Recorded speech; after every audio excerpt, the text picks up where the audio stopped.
Bienvenida, Natasha. Gracias.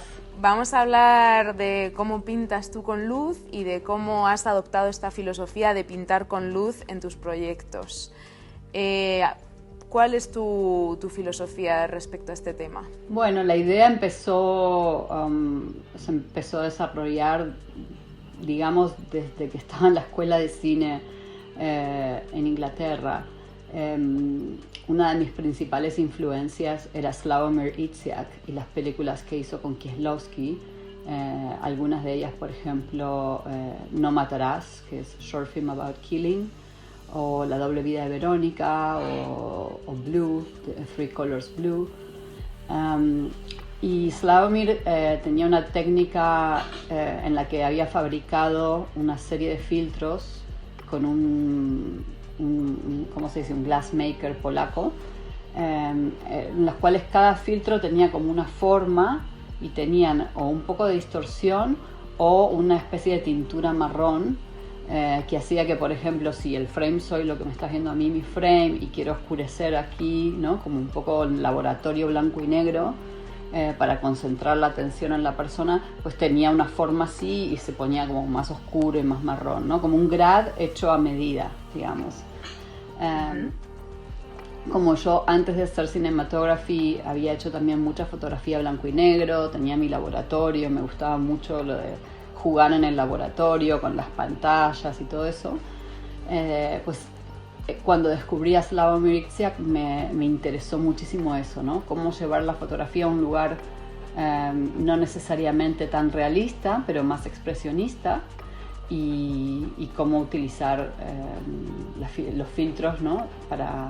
para ayudar en ese sentido. Entonces esas fueron las primeras cosas que empecé a hacer.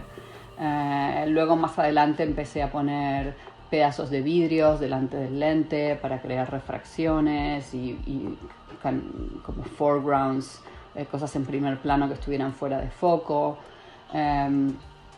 Luego en una época creé también otra serie de filtros. Bueno, en la escuela quise hacer lo que había hecho Sławomir, conociendo los principios y conociendo a Sławomir, habiendo trabajado con él y visto su set. Lo que hice fue hacer como unos marquitos de cartón y con gelatinas de ND, de ND6 o ND9 o ND3, me armaba como mis filtros descartables, ¿no? Entonces tenía el marco de cartón y la gelatina. Y depende del plano, en un cortometraje, fue cuando lo inventé para ese cortometraje, depende del plano que era, por ejemplo, si era este plano que tenés ahora mío, cortaba la gelatina con este fondo, ¿no? Con una tijera que tenía así como dentado, entonces iba como desenfocando, ¿no? Quedaba como entre el fuera de foco y la forma, quedaba como difuminado, había que también ver a qué distancia del lente, y creaba como estos apantallados, ¿no? Luego más adelante eso se transformó también en tener los vidrios delante de cámara, luego se transformó en tener vidrios como si fuera, digamos, un filtro clear, pero tener una colección de 20 clears que mandaba hacer en una casa de vidrios, porque obviamente cada clear era muy caro. Y entonces esos clears pintarlos con distintas sustancias que eran más permanentes, y tener todas las formas distintas, ¿no? Entonces tenía, no sé, una luna así, otra así, otra así, una L, una cosa así, tener como todo ese catálogo, ¿no? Entonces tenía como un dibujito de cuál era el catálogo de todas las variaciones, y depende de lo que era el plano, decía, ok, el filtro 25, y ponía el filtro 25. Y después, cuando empecé a hacer Neon Demon, tuve un poco de crisis con el digital, porque era mi primera película en digital y me había como esperado mucho filmar en digital, como que fueron unos años cuando salió la cámara Red, que no me daban ganas de hacer una película en digital, no veía que me gustara como la imagen final, entonces me la pasé como haciendo publicidades y no sé, rezando para que algo ocurriera. Y bueno, recé tanto y que apareció la Alexa, gracias a mis rezos, por supuesto. Y porque de Neon Demon la ruedas con Alexa, ¿no? Sí, no hubiera podido. Entonces cuando sale la Alexa empiezo a probarla en publicidades y bueno, es otro mundo, digamos, ya se empieza a acercar un poco más al lenguaje más fotoquímico.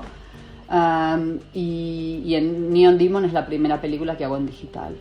Y entonces estaba ya mucho más amigada con el mundo del digital por la Alexa, pero todavía me faltaba una cosa de imperfección, de cosa orgánica, más accidental. Entonces empecé a experimentar bastante con los filtros clear y con empezar a pintar más y más y más delante del filtro y empezar a desenfocar más las puntas y probar distintas cosas, ¿no? En este proceso de Neon Demon, porque tú llegas con tu maletita de filtros que te habías hecho, a lo mejor a la película, y de cara al director, a Nicolás, ¿cómo acepta esta filosofía tuya? ¿Cómo de un principio te dice, ok, Natasha, tú puedes pintar en nuestra imagen, o cómo surge esta conversación? Sí, por suerte Nicolás es una persona que es súper experimental, que no está interesado en ir a algo seguro, digamos, a tener la seguridad de no fallar. Venía de tener un gran éxito con la película Drive y todo lo que quería era no volver a repetir Drive, no hacer Drive 2. Entonces a él le interesa tomar riesgos, hacer decisiones extremas y le interesa el proceso. Entonces, ¿qué pasa? Que no hay ningún tipo de miedo. Como director de fotografía te abre mucho las puertas a probar cosas y te da el permiso de que pruebes algo y que sea una horterada, que no funcione. Y que si pasa eso no hay problema, lo rehacemos, ¿no? Él filma cronológicamente, produce sus propias películas y siempre se mantiene en un rango de presupuesto en el cual él tiene control total como autor. Entonces, ¿qué pasa? Neon Demon la filmamos con un presupuesto bastante bajo para Estados Unidos porque él no quería recibir dinero de financiadores que luego tuvieran poder en cómo él decide filmar, etc. Entonces, para poder filmarla cronológicamente, tener 8 semanas, que es muy tranquilo para hacer esa película, etc., había que filmarla con un cierto presupuesto que estuviera todo, digamos, controlado por su productora. Entonces, de entrada, es muy claro conmigo con las condiciones.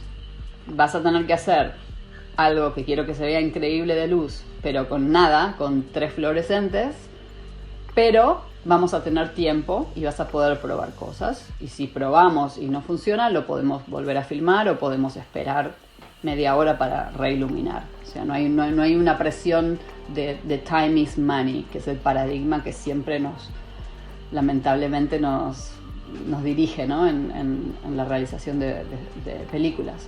Entonces eso fue muy, muy liberador. Y a partir de eso, pues yo pude probar cosas, que es algo que no, en una película es muy difícil. Puedes probar cuando estás testeando antes de la película, pero cuando estás en la película no hay margen de error para nada, ¿no? Y a veces, bueno, podés probar en music videos y jugar un poco. Es un lenguaje un poco más libre, ¿no? Yo siempre hablo como que es como si... Y en el caso de esta película, además, se nota como hay un crescendo, ¿no? En cuanto a pues esa libertad que os tomáis de cara a experimentar con esta nueva técnica, ¿no? Sí, por 2 motivos. Principalmente, la película está rodada al 90% cronológicamente. Entonces, el guión cambió totalmente. Por eso a él le gusta rodar cronológico, porque le gusta que sea algo orgánico y que todos vayamos viviendo la película. Entonces la película va creciendo, los personajes van creciendo. Un personaje que pensabas que era más secundario, que funciona un montón, de repente gana más protagonismo, como en una serie de televisión, ¿no? Que tenés los guionistas escribiendo. Otro personaje que se suponía que iba a tener 5 escenas, pues no funciona tan bien y se hace más corto. Todo va mutando y al mismo tiempo la fotografía, el lenguaje de la película también va mutando, porque lo vamos entendiendo a medida que filmamos, pero no estamos atrapados a este rompecabezas de que ya filmé la escena final el día 3 de rodaje, ¿no? Entonces así como todo eso fue evolucionando, la experimentación de color y de cámara y de texturas y de pintar también va evolucionando a medida que pasan las semanas de filmación, que yo voy probando cosas que a él le gustan, que me dice sí, ponele más, ponele más, ponele más. Y sobre todo porque además la película se va volviendo más onírica hacia medida que avanza, ¿no? Empieza un poco más, nunca es realista obviamente, pero empieza un mundo en el que ella pues está un poco más en control, y después todo se va transformando en este sueño lúcido, pesadilla. Porque claro, has dicho que esto es como un poco tu método para afrontar este mundo digital en el que ahora mismo fotografiamos, ¿no? Pero entonces, ¿cómo afrontas, porque bueno, has comentado lo del tema de los filtros, ¿no? Pero también utilizas ciertos maquillajes, y luego también cómo afrontas la postproducción digital? ¿Con qué filosofía te confrontas con estas 3 herramientas, ¿no? Bueno, la filosofía es un poco la misma que tengo desde que empecé a fotografiar, que era todo fotoquímico. Siempre quise hacer cosas que tuvieran una intención fuerte, que no fueran safe, ¿no? Que no fueran seguras, que muchas veces sí que igual es realismo, son cosas realistas o naturalistas, pero con un toque de igual es realista, pero es como esta hora especial del día en el que pasa algo un poco más mágico, ¿no? Y siempre desde un principio, como trabajaba en cine, primero en fotografía blanco y negro y luego en cine, siempre me interesó hacer todo en cámara, porque bueno, tampoco se podía hacer mucho en postproducción después, ¿no? Y por ejemplo, cuando estaba en la escuela de cine en Inglaterra y hacía las cosas de los filtritos de Slawomir, eso era irreversible. O sea, claro, si a alguien no le gustaba después y decía no, quiero que se vea más normal, el negativo estaba impreso con eso. Entonces siempre fui como de la filosofía de prefiero hacer algo extremo, y si después no funciona, bueno, no me funcionó, que quedarme en algo seguro de que nunca hago algo más artístico, más expresionista, porque no se puede quitar, ¿no? Entonces ya de entrada en el cine hacía eso. ¿Qué pasó? Cuando apareció el digital, obviamente, y antes de filmar en digital, cuando ya apareció el intermedio digital, que aunque filmábamos en 35 se hacía la corrección de color en digital. Claro, ya las posibilidades de cambiar esas decisiones radicales que uno hizo en cámara crecían mucho, ¿no? Se podía realmente deshacer mucho o hacer más. Y entonces eso me empezó a asustar, porque si uno no estaba en el proceso de postproducción, tu trabajo podía desaparecer, ¿no? O podía, ¿cómo se dice? Difuminarse, ¿no? Como ablandarse. Como un peligro ahí de no tener control de algo que igual te pasas meses de tu vida poniendo todo tu amor y tu energía creando para un resultado, y después alguien viene y lo cambia. Entonces, más que nunca continué con mi filosofía de hacer todo lo posible en cámara y hacer cosas radicales que no se puedan deshacer. Claro, porque entonces luego tú en el proceso de talonaje sueles estar, algunas sesiones, los productores cómo tienen en cuenta estas decisiones tan experimentales pero tan radicales, ¿no? Al mismo tiempo, ¿cómo sueles estar eso en el estudio de talonaje y te llevas con una relación buena o coherente con los productores? ¿Cómo es vuestra relación? Bueno, hay una cosa, digamos, que la estética de la película tiene que estar consensuada antes de empezar, ¿no? Entonces, obviamente es todo un proceso en el que yo pruebo mis looks, pruebo el look que voy a hacer, pruebo los colores y voy mostrando estos tests a quien dirija la película y a quien produja la película. Y estamos de acuerdo en un mundo que va a ser probablemente un poco radical, pero estamos todos de acuerdo. Entonces no va a haber una sorpresa 6 meses más tarde cuando es la corrección de color, de que ellos digan, pero no sabía que era tan loco, o que yo diga, pero no sabía que me lo ibas a normalizar, ¿no?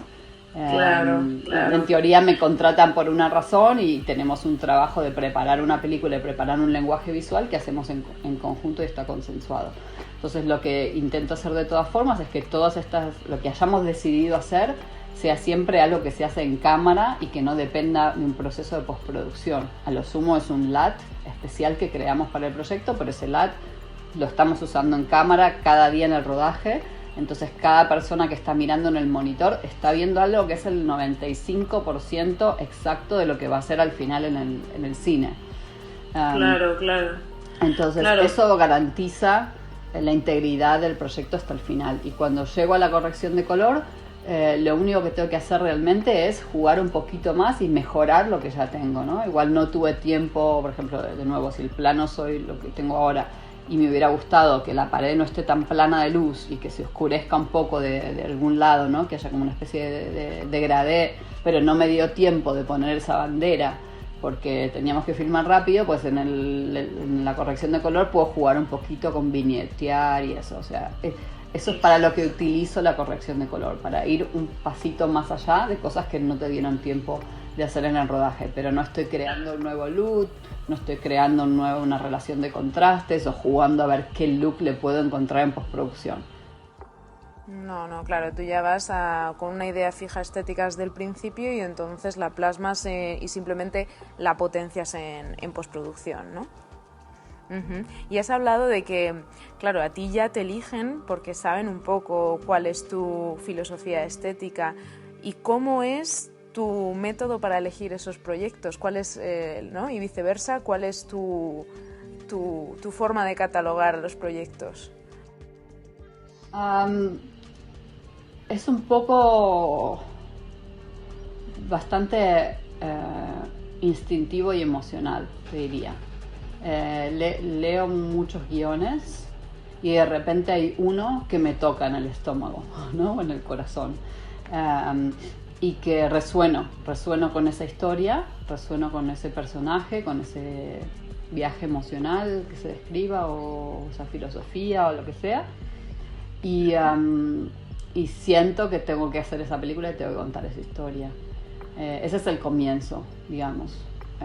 Tiene que ocurrir ese clic, ese spark, que no tiene mucha explicación. A veces estoy leyendo un guión que es una película de $100 millones, que es lo que en teoría tendría que hacer en este momento de mi carrera y que está bien y que tengo, no sé, que puede ser muy visual y que tengo los medios para hacer cosas que quiero, pero no me llega al alma, entonces no sé desde dónde voy a trabajar en esa película, qué voy a hacer. Es más como, bueno, si lo hago es como ir a hacer una publicidad, o sea, está bueno, tengo todo el equipo que quiera y gano plata y eso, pero no encuentro algo que lo sostenga por todos los meses que tengo que estar ahí, ¿no? Para mí. A mí personalmente me cuesta mucho trabajar desde ese lugar en una película, ¿no? En una publicidad obviamente lo puedo hacer. Entonces lo primero es esa cosa inexplicable de enamorarse, ¿no? De enamorarse de un guión. Claro, aún así has dicho en una publicidad, pero por ejemplo el último videoclip de Ed Sheeran que has hecho, que también supongo que ha sido un proceso de producción corto, está muy claro cuáles son tu estética o ¿no? Yo creo que aunque sea un proyecto corto también los eliges muy en función de tu filosofía. Sobre todo los videoclips, porque veo los videoclips como poesía, ¿no? Las películas es como que tenés que contar una novela, ¿no? O un cuento, quizás una serie de tele quizás es más una novela. Una peli que se hace más un cuento y un videoclip es como un poema, es una poesía. Entonces cuando la música del artista me inspira y sé que el director es una persona interesante en la que va a haber una colaboración creativa interesante, me encanta hacer videoclips porque es como que puedo expresar de una forma más cercana a Neon Demon, pero casi ninguna película es como Neon Demon, que podés tener esa libertad, ¿no? Y en los videoclips sí. Entonces,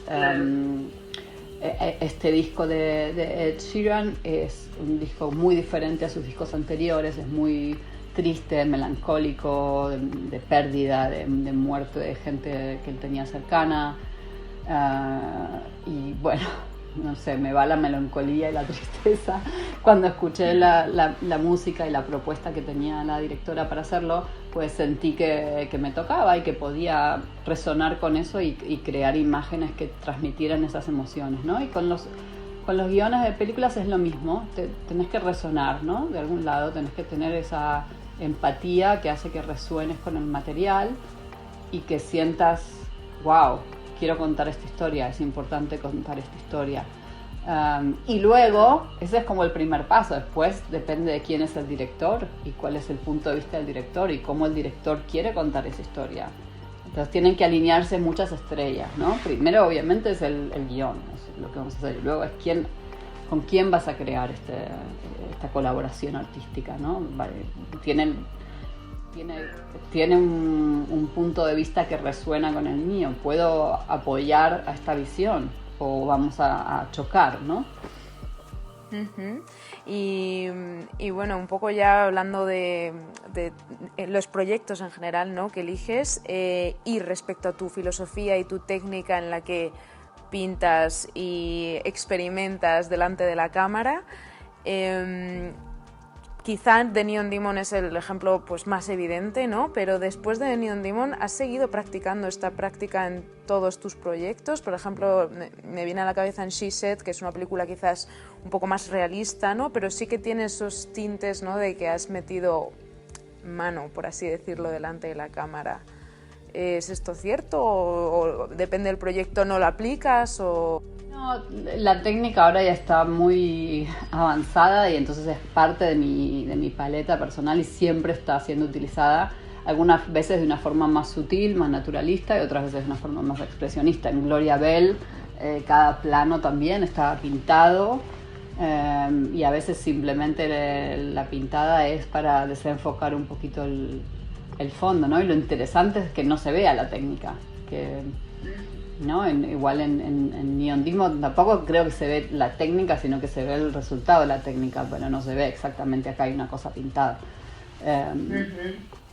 No, en el caso de Neon Demon es porque es muy expresionista, ¿no? Por lo que tú decías, a nivel narrativo acaba una película que quizá al principio para mí era un drama social, porque era un tema muy, muy político, social, concreto, ¿no? Pero que acaba siendo, pues eso, lo que hemos comentado antes, una pesadilla muy onírica y quizá ahí pues se puede, ¿no?, jugar un poco más con esto de pintar, pero por ejemplo eso, el drama de She Said, ¿no?, que al final es un drama realista, periodístico y tal, pues no es tan evidente el uso de esa técnica, ¿no?, quizá, pero la aplicas por igual. Sí, en distintas medidas, ¿no? Y pues en She Said está muy aplicada toda esa técnica, pero sin colores. Entonces lo que crea es profundidad, ¿no? Es como más perspectiva, más difuminación, ¿no? Un poco como perspectiva aérea, digamos, que sería si fuera un pintor, ¿no? Crear ese espacio que en vez de poner humo en el set, pues crearlo con texturas y cosas que se ponen en el lente. Vale, o sea que no sueles poner humo además de pintar, que es como lo has mencionado, humo no sueles trabajarlo. A partir de COVID no he usado más humo. Tampoco era muy fanática del humo, o sea, me gusta el humo, en pequeñas cantidades, pero siempre es un rollo para filmar, porque tenés que esperar que no sea demasiado, que no sea muy poco, como mantener la continuidad de humo depende del ser, es un lío. Entonces siempre te robas tiempo de rodaje, y a mí me gusta que los actores y los directores tengan todo el tiempo posible para trabajar. O sea, no me gusta estar robando tiempo de ese proceso, que es lo más importante al final de una película, para que mi fotografía sea mejor y que el humo y que el cosa perfecta al fondo me sabe mal. Entonces, si tuviera todo el tiempo del mundo, sí, siempre pondría humo y estaríamos ahí antes de cada plano esperando un minuto a que se difumine y ahora. Pero me parece como que ya es muy difícil para un actor tener que actuar, tener que entrar en un personaje, estar listo y de repente... Ahora espérate un minuto porque hay mucho humo, no sé, no me parece. Sí, entonces, y que es difícil a nivel de raccord también. ¿No? Sí, por eso. Entonces, y cuando empezó COVID, todas las todos estos años y todas las producciones que hice a partir de entonces, me pareció que también, no daba poner humo. Estamos todos tratando de proteger los pulmones y no enfermarnos y vas a meter humo en el set. Entonces ya como que medio me acostumbré sin el humo y a veces a compensar un poco también, ¿no? Con la pintada. Porque, y ya una pregunta un poco más concreta, por ejemplo, ¿combinas filtros de efectos de difusión, por ejemplo, un pearlescent, con algo que hayas creado tú propio? ¿O sueles utilizar un clear? No, uso bastante difusión normalmente, o sea, uso lentes antiguas, siempre en lo posible. Algunas no necesitan ninguna difusión y uso el clear, otras necesitan un poquitito, como un octavo, ¿no? Y a veces algunos proyectos que tengo que usar por postproducción o lo que sea, que tengo que usar ópticas más modernas que definen más y son más nítidas, pues uso más difusión, porque siempre me molesta lo nítido, me molesta que se vea digital, que se vean todos los detalles de las cosas. Tengo astigmatismo y toda mi vida vi el mundo con astigmatismo. La verdad es que estas gafas las tengo ahora para leer de cerca en la computadora, pero son nuevas de hace 6 meses. Pero cuando salgo por el mundo caminando estoy sin las gafas.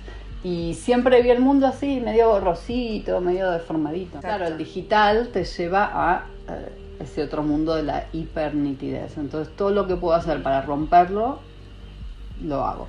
Bueno, Natasha, pues no te quiero robar mucho más tiempo. Ha sido un gusto, como siempre, entrevistarte. Y nada, pues deseando que sigas desarrollando esta técnica que yo creo que da para hablar, la verdad, bastante y para investigarla mucho. Así que muchísimas gracias por tu tiempo otra vez. Bueno, gracias a ti. Siempre un placer hablar contigo. Y hablaremos en la próxima. Exactamente, nos vemos pronto, ¿vale? Venga. Un abrazo, Muchas gracias. gracias. Chao. Adiós.